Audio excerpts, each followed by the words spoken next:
नमस्कार। साहित्य तक के बुक कैफे के एक दिन एक किताब कार्यक्रम में मैं जयप्रकाश पांडे आपका स्वागत करता हूं। यह गांधी जयंती सप्ताह है। इसमें हर दिन हम महात्मा गांधी जी के जीवन, उनके विचार, उनके चिंतन, उनके दर्शन, उनकी राजनीति और भारत पर उनके अब तक के प्रभाव से संबंधित पुस्तकों की चर्चा कर रहे हैं। आज मैं जिस पुस्तक के साथ उपस्थित हूँ उसका नाम है 1947 के बाद भारत, कुछ स्मरण, कुछ टिप्पणियाँ। यह पुस्तक राजमोहन गांधी की पुस्तक है। राजमोहन गांधी जी महात्मा गांधी के पौत्र रहे हैं। गांधी जी को न केवल उन्होंने देखा है बल्कि गांधी जी के विचारों की छाया में, उनके चिंतन और उनके आदर्शों की छाया में उन्होंने अपना जीवन गुजारा और आज भी वो उन विश्वासों के प्रति, उन मूल्यों के प्रति, उन आदर्शों के प्रति समर्पित हैं जिसे महात्मा ने भारत के हर नागरिक में देखने की कल्पना की थी। राजमोहन गांधी जी की यह पुस्तक अंग्रेजी में लिखी गई थी और आज़ादी के 75 वर्षों का जब हम जश्न मना रहे थे तब उन्होंने इस बात पर विचार करने की कोशिश की कि महात्मा गांधी की प्रासंगिकता से अधिक यह प्रश्न है कि भारत के लिए उनके मूल्यों, उनके विचारों, उनके चिंतन की क्या आवश्यकता वर्तमान में है और अब तक की जो हमने यात्रा की उसमें भारत के सामने किस तरह के प्रश्न खड़े हैं। अंग्रेजी की इस पुस्तक का अनुवाद अरुण कुमार त्रिपाठी ने किया है। राजमोहन गांधी जी का जो मैंने परिचय दिया उसके अतिरिक्त एक बड़ा परिचय यह है कि वो एक जाने माने चिंतक और विचारक हैं, लेखक हैं। दर्जन भर से अधिक पुस्तकें उनकी प्रकाशित हो चुकी हैं। Modern south India, history from 17th century to our times और why Gandhi still matters, appraisal of Mahatma's legacy बहुत ही चर्चित पुस्तक रही है। दुनिया भर के विश्वविद्यालयों में वो जाते रहे हैं, व्याख्यान देते रहे हैं। राजनीति विज्ञान और इतिहास उनका प्रिय विषय रहा है। इंडियन इंस्टीट्यूट ऑफ टेक्नोलॉजी और मिशिगन स्टेट यूनिवर्सिटी और ओबामा चैंपियन की यूनिवर्सिटी ऑफ इलिनॉयस इन सब से जुड़े रहे हैं। अरुण कुमार त्रिपाठी जो है वो पत्रकार के रूप में उनकी व्याप्ति रही है, अच्छे लेखक हैं और जो वर्तमान के प्रश्न हैं, आज के प्रश्न श्रृंखला के लिए नियमित लेखन करते हैं और गांधीवादी जो आंदोलन या मानवतावादी जो आंदोलन हैं उनसे जुड़े हुए हैं। और यह पुस्तक जो है इसका अनुवाद उन्होंने किया है, तो निश्चित रूप से अरुण कुमार त्रिपाठी का उन मूल्यों, उन विचारों और उन विश्वासों में उनकी अपनी आस्था है जो इस पुस्तक के अनुवाद में भी दिखती है। बेहद उत्तम अनुवाद है और यह पुस्तक वहाँ से शुरू होती है कि आज़ादी के 75 साल बाद जो भारत के सामने जो महत्वपूर्ण प्रश्न हैं वो महत्वपूर्ण प्रश्न क्या है। राजमोहन गांधी कहते हैं कि वो महत्वपूर्ण प्रश्न जो है वह है बेरोजगारी के, यानी रोजगार के और जीवन यापन के। हमारे लोकतंत्र का जो मूल उद्देश्य है, जिसकी परिकल्पना महात्मा गांधी ने आज़ादी मिलने के साथ की थी और उनका मानना था कि चुने हुए प्रतिनिधियों को एक ऐसे राष्ट्र का निर्माण करना चाहिए जहां हर आदमी के पास जीवन की बुनियादी सुविधाएं हों और कोई भी बेरोजगार न हो। समता, स्वतंत्रता और जो बंधुत्व है उसका आदर्श सबके सामने रहे। आज हम जो धर्म, जाति, भाषा और विविधता के जो हमारे आंतरिक टकराव हैं, जब हम उनको देखते हैं तो उनके बीच हमें इस कसौटी को भी कसना चाहिए कि आखिर ये जो भविष्य का भारत था, क्या हम उस भारत में एक ऐसे उत्पीड़ित मन की कल्पना कर रहे थे जहां बहुलवादी लोगों का शासन होगा, यानी एक तबका क्या भारत में ऐसा महसूस करे कि वह उत्पीड़ित रहा है। जो बहुलवाद हैं, बहुसंख्यक लोग हैं, वो समझते हैं, अतीत जीवी हैं, उनका मानना है कि अतीत में उनके साथ शोषण हुआ, उनके साथ ज्यादती हुई, इसलिए वो वर्तमान में जो अल्पसंख्यक हैं उनके साथ उनका शोषण कर सकते हैं, उन्हें दबा कर रख सकते हैं। क्या ऐसे भारत की कल्पना की गई थी? राजमोहन गांधी इस पुस्तक में इस प्रश्न को उठाते हैं और ये कहते हैं कि हिंदू, मुस्लिम, सिख, ईसाई, बौद्ध, जैन, पारसी जितने भी समुदाय हैं, हर समुदाय में शांत, विवेकवान, आत्म आलोचना करने वाले बौद्धिक लोग हैं, लेकिन कट्टरता क्यों धीरे धीरे हमारी पहचान बनती जा रही है, इस प्रश्न पर गांधी के साथ साथ 1947 के बाद का जो भारत है उस पर इसलिए विचार करना आज जरूरी है क्योंकि हमें यह जानना होगा कि उनके स्वप्न का भारत किस तरह से कायम हो सके। कुछ स्मरण और कुछ टिप्पणियों में उन्होंने प्राक्कथन के बाद उन्होंने इस बात को कहा है कि हमें हमारे सामने जो सवाल हैं उन सबको इतिहास की कसौटी पर कस कर परखना पड़ेगा और हमें ये समझना पड़ेगा कि जो वर्तमान समाज है उसके जितने भी खंभे हैं लोकतंत्र के, चाहे वह विधायिका हो, चाहे वह न्यायपालिका हो, चाहे वह कार्यपालिका हो और चाहे वह चौथा खंभा जिसको हम कहते हैं मीडिया हो, उन सबको ये देखना पड़ेगा कि क्या हमने 75 साल बाद उन जीवन मूल्यों को पाया जो जीवन मूल्य हमारे संविधान संस्थापकों के समक्ष या स्वतंत्रता आंदोलन के समक्ष जो लोग काम कर रहे थे उनके सामने खड़े थे। विश्व युद्ध के बाद की स्थितियों से प्रस्तावना के साथ उन्होंने शुरू किया है। उनका कहना है कि यह भारत का दुर्भाग्य है या पूरी दुनिया का एक तरह का दुर्भाग्य है। राजमोहन गांधी जी उन चीज़ों को देख रहे हैं जिसमें पूरी दुनिया एक साथ तेज़ी से बहुत आगे बढ़ रही है और दूसरी तरफ बुरी तरह से संकीर्ण होती जा रही है, कट्टर होती जा रही है। उनका कहना है कि ये जो प्रतिशोध की भावनाएं हैं वह बहुत तेज़ी से बढ़ी हैं और ये 21वीं सदी की सबसे बड़ी चुनौती है कि जो बहुसंख्यवाद है वो बहुलवाद को ख़त्म करना चाहता है। पूरी दुनिया में जो बहुलतावाद है, यहाँ तक कि अमेरिका और भारत दोनों देशों की वो बात करते हैं और वो कहते हैं कि जो हमारी प्रकृति की जो बहुरंगा और रंगीपन है वह धीरे धीरे नष्ट होता जा रहा है। क्यों? क्योंकि जो लोग सत्ता पा चुके हैं, अधिनायक तंत्र में वो अपने को बदलना चाहते हैं। बहुसंख्यवाद ये मानता है कि जो लोग दबे कुचले हैं या जो लोग हमसे इतर हैं वो शायद हमारा हक मार रहे हैं।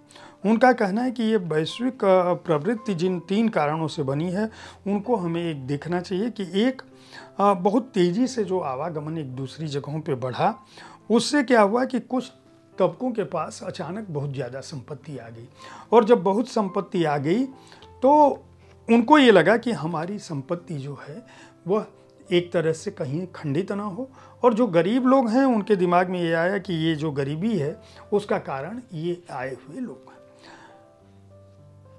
ये अलग अलग अध्यायों में राजमोहन गांधी जी इन्हीं प्रश्नों को उठाते हैं। उन्होंने इस पुस्तक की शुरुआत हाँ राम हैं से शुरू की है।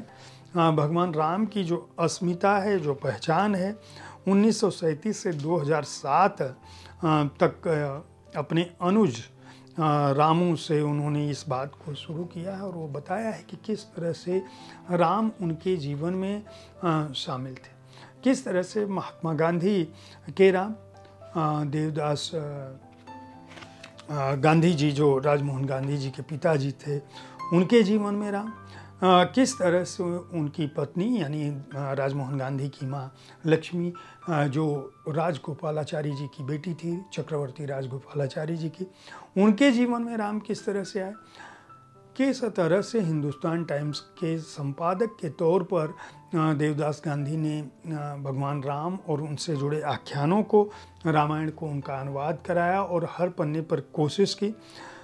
रामायण, महाभारत, भागवत पुराण को किस तरह से अतीत में हमने स्थान दिया।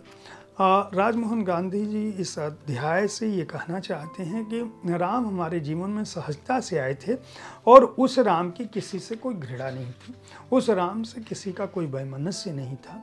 वह राम हमारे जीवन में बिना किसी दबाव के, बिना किसी प्रभाव के आ गए थे। वह राम केवल अयोध्या तक केंद्रित नहीं थे। हमने क्या अयोध्या में मंदिर जब बनाया तो क्या हमने उस राम को और व्यापकता दी या और सीमित किया? विभाजन और अखंड भारत, ये दूसरा उनका प्रश्न है कि जो विभाजन के बाद जो अखंड भारत की जो कल्पना है, विभाजन की क्या स्थितियाँ थी, इसमें वो देखते हैं। 1947 के बाद के भारत में जो राजमोहन गांधी की अपनी भूमिका थी, उसको उन्होंने इस अध्याय में, तीसरे अध्याय में लिखा है, कुछ अफसाना कुछ अपना भी। महात्मा गांधी सुरक्षित हैं, गांधी सुरक्षित हैं, उन्होंने इस बात का उल्लेख किया। और गांधी के जीवन, विचारों और मूल्यों की बात करते हुए उनका कहना है कि जब लोग गांधी की पुतलों पर या गांधी की तस्वीरों पर जब गोलियां मारते हैं तो उनको ये पता शायद नहीं चलता है। वो बहुत ही ऐसे लोग हैं जिनको ये पता नहीं है कि गांधी जहां पहुंच चुके हैं वहां ऐसी गोलियों का कोई अर्थ नहीं। आप गांधी को स्वीकारें या गांधी को नकारें, गांधी को उन स्थितियों से कोई फर्क नहीं पड़ता, वो आलोचना से और प्रशंसा से पूरे हैं। और यहाँ पर एक बहुत महत्वपूर्ण बात, राजमोहन गांधी जी, सरोजिनी नायडू, जिन्होंने महात्मा गांधी जी की हत्या के बाद 2 दिन बाद उन्होंने ये कहा था, ऑल इंडिया रेडियो पर एक वक्तव्य दिया था कि मेरे पिता, आराम मत करो, हमें आराम मत करने दो, हमें अपनी प्रतिज्ञा पर कायम रखो। राजमोहन गांधी का कहना है कि मैं सरोजिनी नायडू के इस वक्तव्य को बदलना चाहता हूँ। गांधी को गए हुए भी 70 वर्ष से अधिक हो चुके हैं, 7 दशक से अधिक। अब उन्हें आराम करने दो, हमें हमारा काम करने दो। आप लोग कोशिश करिए कि गांधी के बिना हर काम में गांधी को दोष देने की प्रवृत्ति को बंद करिए। अपनी समस्याओं के लिए गांधी को जिम्मेदार मत ठहराइए। आखिर 70 सालों में आपने क्या किया, ये आपको सोचने और समझने की ज़रूरत है। वो बाकायदा 3 बिंदुओं से गांधी जी की जो आलोचना है उसका उत्तर देते हैं। वो कहते हैं कि जो लोग ये कहते हैं कि गांधी ने ये सिखाया था कि अगर कोई एक गाल पर थप्पड़ मारे तो दूसरा गाल आगे कर दो, उनका कहना है कि कट्टरपंथी हिंदू इस बात को कहते हैं कि ये गांधी जी ने ये बात मुसलमानों के संदर्भ में कही थी। राजमोहन गांधी उसका पूरा स्पष्ट उल्लेख करते हैं कि ऐसी कोई बात नहीं थी। दूसरा उनका कहना है कि कुछ लोग, ये दलित तबके में ये भ्रम फैलता है कि गांधी जो है जाति उन्मूलन के प्रति उतना उग्र नहीं हो पाए और उसके विचारों का उतना विरोध नहीं किया। यहाँ भी वो तथ्यों के साथ उपस्थित होते हैं, किस तरह से डॉक्टर अंबेडकर के साथ उनकी बातचीत थी और किस तरह से गांधी ने अस्पृश्यता निवारण को एक मूल आंदोलन में बदल दिया था। और जो कांग्रेस के गांधी के प्रभाव की ही ये देन थी कि संविधान में वह उल्लेख आया कि अस्पृश्यता को अपराध तक घोषित कर दिया गया।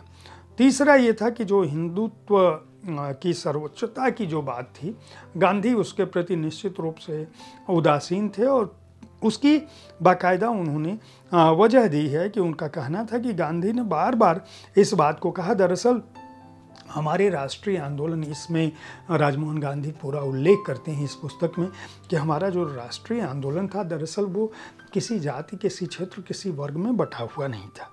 और 1920-1924 तक हम देखें कि राष्ट्रीय आंदोलन के जो अग्रिम पंक्ति के नेता थे तो उनमें जवाहरलाल नेहरू उत्तर प्रदेश के थे, 35 साल की उम्र थी उनकी। वल्लभ भाई पटेल गुजरात से आते थे, चित्तरंजन दास बंगाल से आते थे, अबुल कलाम आज़ाद और सुभाष चंद्र बोस केवल 27 साल के थे। सुभाष चंद्र बोस ये बंगाल के थे। दिल्ली से M.A. अंसारी थे। हैदराबाद की सरोजिनी नायडू थी। मद्रास के चक्रवर्ती राजगोपालाचारी थे। राजेंद्र प्रसाद बिहार से आते थे। तो इस तरह के लोग जो थे वह आए। और 1924 से पहले जो लोग 2 राष्ट्र की बात करते थे, जिनके दिमाग में था, वो भी ये जानते थे कि दरअसल ऐसा कुछ नहीं। लेकिन 2 घटनाएं ऐसी घटी थी जिसके चलते ब्रिटिश शासन ने हिंदू और मुसलमानों के विभाजन को तरजीह दी। वो था एक जालियांवाला बाग की घटना, जिसने ब्रिटिश प्रशासन को शर्मिंदा कर दिया था और वो चाहता था कि भारतीयों के बीच ऐसी फूट डालो जिसके चलते वो हिंदू मुसलमान में बट जाएं। और दूसरा था असहयोग आंदोलन से ब्रिटिश साम्राज्य हिल गया था। इसीलिए सबसे पहले ये प्रयोग हिंदुओं और मुसलमानों को बांटने का भारत की धरती पर नहीं हुआ था, बल्कि ब्रिटेन की धरती पर हुआ था। ब्रिटिश हिंदू और ब्रिटिश मुस्लिम सहयोग की भावना कायम की गई। हमें यह भूलना नहीं चाहिए कि सावरकर उस समय लंदन में थे और जिन्ना भी लंदन में रह रहे थे। क्या वजह थी मुस्लिम लीग, क्या वजह थी हिंदुत्व की जो उग्र विचारधारा है वह 23-24 के आसपास, मतलब 20 से 30 के बीच इस स्थिति में पहुंच गई कि यह देश बट गया।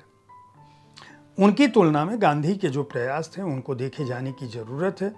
उनका कहना है कि गांधी जी ने यहाँ तक कि अपनी हत्या से पहले भी बहुत कुछ कहा था। वो पूरे देश में निकलना चाहते थे ताकि यह जागरूकता बन सके हिंदू मुस्लिम एकता को, वो इस देश के लिए सबसे आवश्यक मानते थे।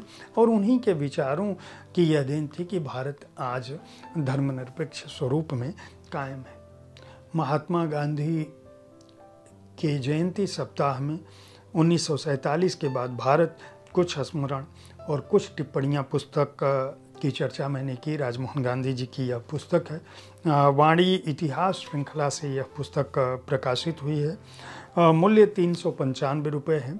ऐसी पुस्तकों का मूल्य थोड़ा कम होना चाहिए। मैं प्रकाशकों से अनुरोध करूंगा कि ऐसी पुस्तकें जो विचार में हैं, जो इतिहास और वर्तमान को जोड़ती हैं, जो युवाओं को प्रेरित कर सकती हैं, उनका मूल्य कम से कम इतना हो कि वह पाठकों की क्रय शक्ति के अंदर हो। वाणी ने 395 रुपया बताए। 108 इसकी पृष्ठ संख्या है। कल मैं फिर ऐसी ही किसी एक पुस्तक के साथ, जिसमें गांधी जी का उल्लेख होगा, उनके विचारों का उल्लेख होगा, उपस्थित होऊंगा। गांधी जयंती सप्ताह में इस बात की और भी अधिक आवश्यकता है कि आप गांधी के जीवन को, उनके मूल्यों को, उनके विचारों को, उनके आदर्शों को समझें और अपने जीवन में अपनाएं। धन्यवाद।